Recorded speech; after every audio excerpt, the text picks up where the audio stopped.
এই যে তোমরা ইদুকে দেখতে এসছো, তা ইদুর শাশুড়ির নামটা একটু বলো তো, আর বরের নামটা?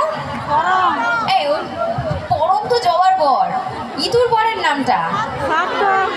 আচ্ছা, আর এবার আরেকটু কঠিন প্রশ্ন, এটা হচ্ছে ইদু আর সার্থকের মধ্যে সিরিয়ালে একটা মেয়ে ছিল যে ওদের একদম ডিভোর্স করিয়ে দেওয়ার চেষ্টা করতো, সেটা কে বলো তো?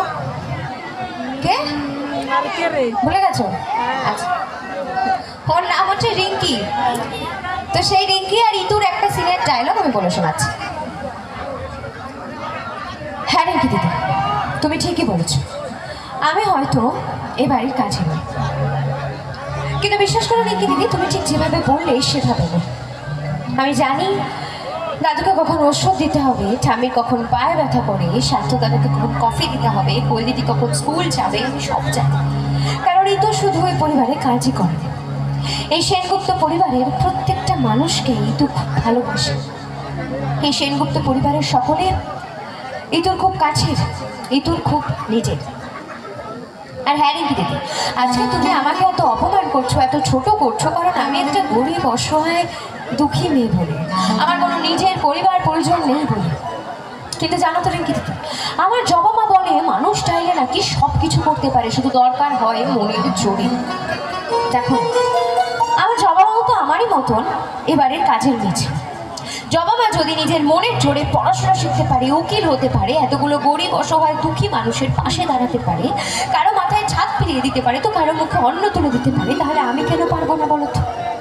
আমিও তো আমার জবা মায়ের মেয়ে, নিজের মেয়ে না হলেও জবা মাকে সারা জীবন আমি আমার মায়ের মতন করে ভালোবেসে এসেছি, কারণ জবা মা না থাকলে ইতু হয়তো বেঁচেই থাকতো না। এই পরিবারের বিরুদ্ধে গিয়ে, সমাজের বিরুদ্ধে গিয়ে ইতুর মতন একটা গরিব অসহায় দুঃখী মেয়েকে এই সেনগুপ্ত পরিবারের বউ করে তুলেছে জবা মা। সার্থক সেনগুপ্তর বউ করে তুলেছে, যার বউ পাওয়া তো দূরে থাক, পাশে দাঁড়ানোর অব্দি কোনো যোগ্যতা ইতুর ছিল না।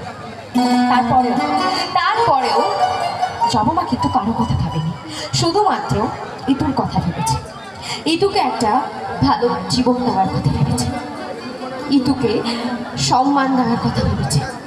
আর আজ যখন তোমরা সকলে মিলে আমার জবা মাকে ছোট করছো, অপমান করছো, শুধুমাত্র আমাকে পরিবারের বউ করে তোলার জন্য, তখন ইতু মুখ বুঝে কি করে সবটা মেনে নেয় বলো? ইতু যে কিছুতেই তোর জবা মাকে ছোট হয়ে যেতে দিতে পারে না। তাই আজ ইতু সকলের সামনে দাঁড়িয়ে কথা দেবে, ইতু পড়াশোনা শিখবে, নিজের পায়ে দাঁড়াবে, আর সেনগুপ্ত পরিবারের যোগ্য বৌমা হয়ে উঠবে।